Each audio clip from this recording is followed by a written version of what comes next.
کیا آپ تصور کر سکتے ہیں ایک ایسا بادشاہ جس کے پاس نہ صرف انسانوں بلکہ جنات، پرندوں اور ہوا تک پر اختیار ہو، اور پھر ایک ایسا واقعہ جہاں ایک چیونٹی کی آواز بھی سنی جاتی ہے اور ایک ملکہ کی عقل پوری قوم کی تقدیر بدل دیتی ہے۔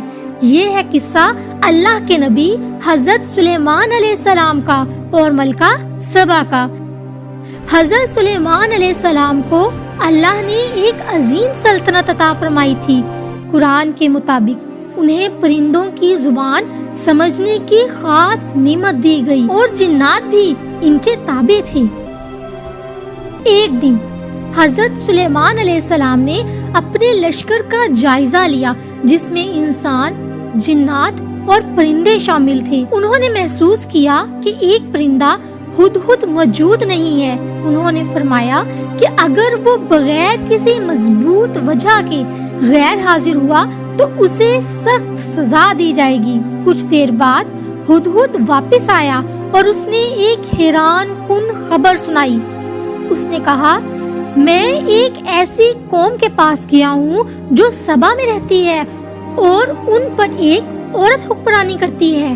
اسے ہر چیز میں سے بہت کچھ دیا گیا ہے اور اس کا ایک عظیم تخت ہے، لیکن وہ اس کی قوم اللہ کو چھوڑ کر سورج کی عبادت کرتے ہیں۔ یہ سن کر حضرت سلیمان علیہ السلام نے فوراً فیصلہ کیا کہ اس قوم تک اللہ کا پیغام پہنچائیں گے۔ انہوں نے ایک خط لکھا جس میں دعوت توحید دی گئی۔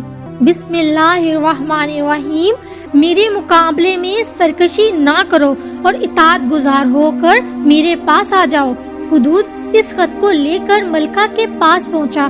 جب ملکہ نے خط پڑھا تو اس نے اپنے درباریوں کو جمع کیا اور کہا، میرے پاس ایک معزز خط آیا ہے۔ اس نے مشورہ طلب کیا لیکن اس نے جلد بازی نہیں کی۔ اس نے حکمت سے کام لیا اور جنگ کی بجائے امن کا راستہ اختیار کیا۔ اس نے حضرت سلیمان علیہ السلام کو ایک قیمتی تحفہ بھیجا تاکہ وہ ان کی نیت کو پرکھ سکے، لیکن حضرت سلیمان علیہ السلام نے واضح کر دیا کہ وہ دنیاوی مال کے لیے نہیں آئے بلکہ اللہ کی دین کی دعوت دینے آئے ہیں۔ جب ملکہ نے یہ دیکھا تو وہ خود حضرت سلیمان علیہ السلام کے پاس آنے کا فیصلہ کرتی ہے۔ اس کے آنے سے پہلے حضرت سلیمان علیہ السلام نے اپنے دربار میں فرمایا، تم میں سے کون ہے جو اس کا تخت میرے پاس لے آئے؟ اس کے آنے سے پہلے ایک جن نے کہا کہ وہ اسے لا سکتا ہے، لیکن ایک ایسے شخص نے جس کے پاس کتاب کا علم تھا، پلک چھپکنے سے پہلے ہی وہ تخت حاضر کر دیا۔ یہ اللہ کی طرف سے ایک عظیم نشانی تھی۔ جب ملکہ سبا پہنچی تو اس سے پوچھا گیا، کیا تمہارا تخت ایسا ہی ہے؟ وہ حیران رہ گئی اور بولی، یہ تو میرا ہے۔ پھر اسے ایک شیشے کے محل میں داخل ہونے کو کہا گیا جس کے نیچے پانی بہ رہا تھا۔ اس نے اسے پانی سمجھ کر اپنا لباس اوپر اٹھایا، لیکن وہ شفاف شیشہ تھا۔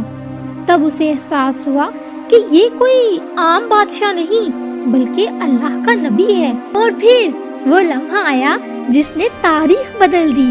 اس نے کہا، اے میرے رب، میں نے اپنی جان پر ظلم کیا اور اب میں سلیمان کے ساتھ رب العالمین کے سامنے سر جھکاتی ہوں۔ یہ صرف ایک ملکہ کی کہانی نہیں، یہ ہے حق کو پہچاننے، غرور چھوڑنے اور سچ کو قبول کرنے کی داستان۔